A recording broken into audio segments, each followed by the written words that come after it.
qaror qildim. O'chog'imiz diametri 4 santimetrda, qozonniki esa 5 santimetrda. Mana oshimiz uchun mana piyoz, dumba, go'sht va sabzi kerak bo'ladi. Albatta guruch ham kerak bo'ladi. Guruchimizni o'tib qo'ydik. Mana buni mayda qilib to'g'rab olamiz.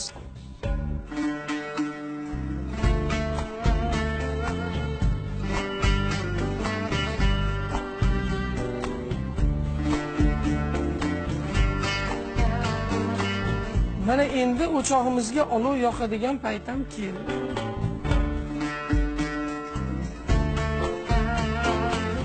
Endi dumba yog'ini tashlaymiz.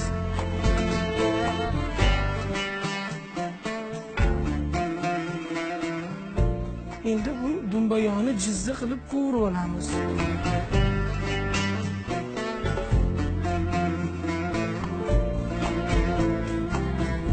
Mana jizza ham tayyor bo'ldi. Endi jizzani olamiz. Mana endi ustiga piyozni sepib jizza qilib yeb olamiz. Mana endi yog'imizga piyoz solamiz.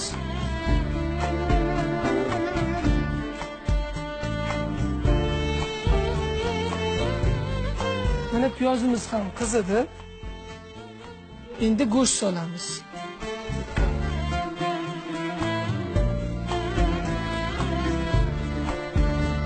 Mana go'shtimiz ham qovurilib bo'ldi. Endi sabzi solamiz.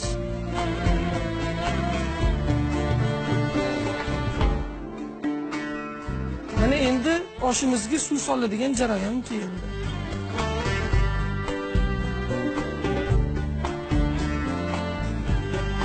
Bu oshni 5 oy oldin ham birinchi marta damlaganimda juda bir mazali chiquvdi.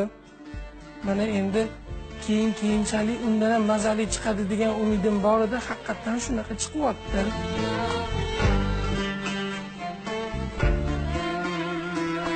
Bu qozon o'chog'imizda har xil milliy o'zbek milliy taomlarini pishirsak bo'ladi.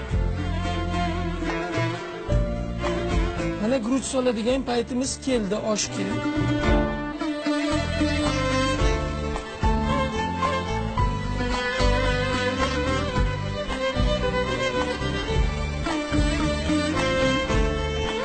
Guruchimizni mana aylantirib olamiz, ozgina.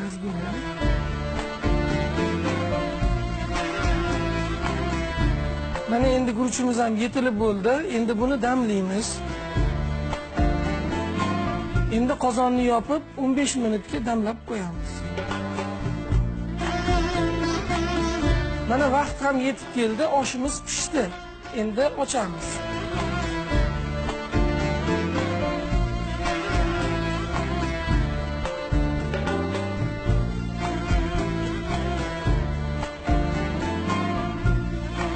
Endi oshimizni suzamiz.